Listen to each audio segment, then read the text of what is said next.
روح العظمة. قالت له يا ماما يمكن يجيك الثعلب. جميع الحقوق محفوظة لدى سيد الوالدين.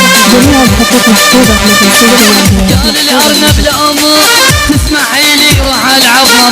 قالت له يا ماما يمكن يجيك الثعلب.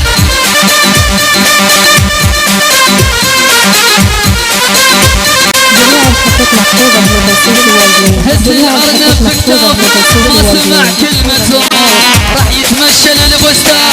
يا طفورك يا ولد احرق احرق احرق.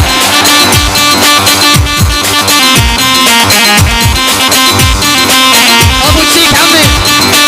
رجع الأرنب لأمه وعيونه مليانة دموع. قالت له ثاني مرة والخلي كلامي مسموع.